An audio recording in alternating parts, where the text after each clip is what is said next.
आज की तमाम बड़ी खबरें नॉनस्टॉप न्यूज में। महाराष्ट्र में अजान के दौरान लाउडस्पीकर बजाने और विरोध में हनुमान चालीसा का पाठ करने पर सियासत गर्म है। मस्जिदों से लाउडस्पीकर हटाने की मांग कर रहे राज ठाकरे ने कल पुणे में हनुमान चालीसा का सामूहिक पाठ करने का ऐलान किया है। राज ठाकरे के जवाब में शिवसेना ने भी कल ही महाआरती का ऐलान कर दिया है। लाउडस्पीकर पर विवाद के मामले में महाराष्ट्र के गृह मंत्री दिलीप वलसे पाटिल ने कहा है कि किसी को भी राज्य का माहौल खराब करने की इजाजत नहीं दी जाएगी। इसके लिए पुलिस की बिल्कुल तैयारी है। इस राज्य में कोई भी हालत में एक अलग माहौल तैयार करने के लिए हम किसी को नहीं देंगे। शिवसेना नेता और महाराष्ट्र के कैबिनेट मंत्री आदित्य ठाकरे ने बीजेपी पर निशाना साधा है। आदित्य ने कहा कि लाउडस्पीकर के बजाय बढ़ती महंगाई और पेट्रोल डीजल के दाम में लगी आग पर बीजेपी को बोलना चाहिए की ह्या किमती जे दरवाढ झालेली आहे पेट्रोल डिझेलचे असेल सीएनजी असेल हे कशामुळे झालं आणि 60 वर्षापूर्वी न जाता गेल्या 2-3 वर्षात का झालं हे सांगा। शिवसेना नेता संजय राउत ने आरोप लगाया कि जहां जहां चुनाव होने वाले हैं वहां माहौल बिगाड़ने की कोशिश की जा रही है। उत्तर प्रदेश के कई शहरों में भी लाउडस्पीकर विवाद पर सियासी पारा चढ़ गया है। अलीगढ़ के कुंदन नगर कॉलोनी में हिंदू संगठनों से जुड़े लोगों ने लाउडस्पीकर लगाकर हनुमान चालीसा का पाठ किया। इसके लिए प्रशासन की अनुमति भी नहीं ली गई। संगठन ने शहर के 21 प्रमुख चौराहों पर लाउडस्पीकर लगाने का ऐलान किया है। हनुमान चालीसा का पाठ करने का समय वही तय किया गया है जो अजान का वक्त होता है। कासगंज के पटियाली कस्बे में भी लोगों ने लाउडस्पीकर लगाकर हनुमान चालीसा का पाठ किया। हिंदूवादी संगठनों का दावा है कि आने वाले दिनों में पटियाली के सभी मंदिरों में लाउडस्पीकर लगाए जाएंगे। मथुरा में भी अजान के विरोध में लाउडस्पीकर लगाकर हनुमान चालीसा का पाठ शुरू कर दिया गया है। वाराणसी में पहले से ही अजान के वक्त घरों की छतों पर हनुमान चालीसा का पाठ किया जा रहा है। मध्य प्रदेश के खरगोन में 5वें दिन भी कर्फ्यू जारी है। इसी बीच रामनवमी पर भड़की हिंसा पर स्थानीय लोगों ने बड़ा खुलासा किया है। कुछ लोगों ने आरोप लगाया है कि जिस तरह से दिल्ली दंगों में गुलेल का इस्तेमाल किया गया था उसी तरीके से खरगोन में भी हमले किए गए। घरों से गुलेल की मदद से पत्थर और पेट्रोल बम से हमला किया गया। खरगोन हिंसा मामले में अब तक 44 एफआईआर दर्ज की गई हैं, जबकि 148 आरोपी गिरफ्तार किए गए हैं। हिंसा के पीछे पीएफआई की फंडिंग की भी जांच की जा रही है। केंद्रीय मंत्री गिरिराज सिंह ने खरगोन हिंसा को संयोग नहीं प्रयोग बताया है। रामनवमी के जुलूस पर ये संयोग नहीं है भाई, ये एक प्रयोग है। खरगोन हिंसा के बाद मध्य प्रदेश पुलिस अलर्ट पर है। हनुमान जयंती पर 16 शर्तों के साथ भोपाल में जुलूस को इजाजत दी गई है।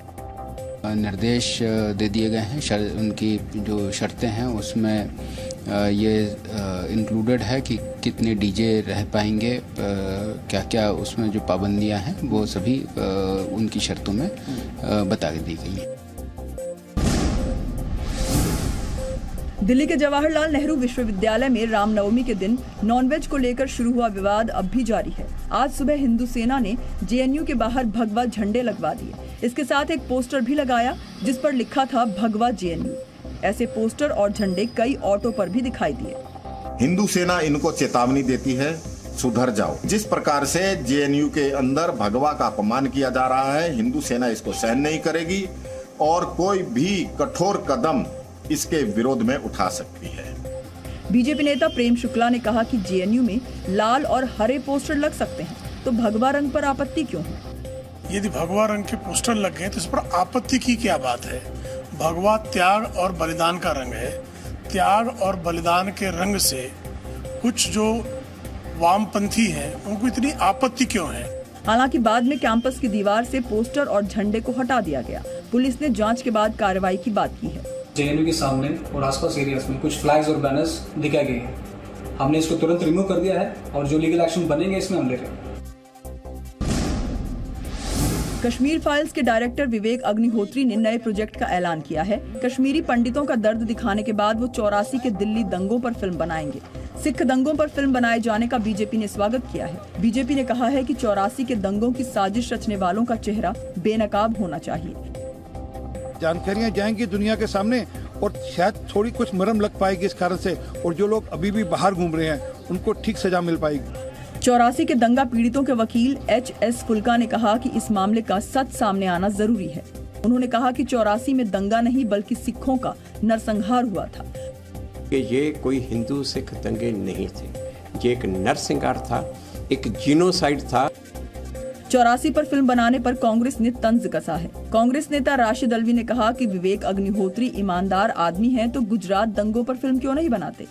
अग्निहोत्री कोई फिल्म बनाएंगे, वो देश की सबसे बड़ी खबर बन गई है। कश्मीर फाइल बनाएंगे, सिखों के दंगों पे बनाएंगे, तो फिर वो गुजरात के दंगों पे क्यों नहीं बना रहे अगर बहुत ईमानदार आदमी है तो।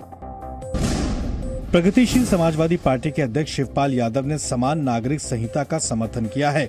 अखिलेश यादव से नाराज चल रहे शिवपाल के इस बयान के साथ ही सियासी अटकलें तेज हो गई हैं।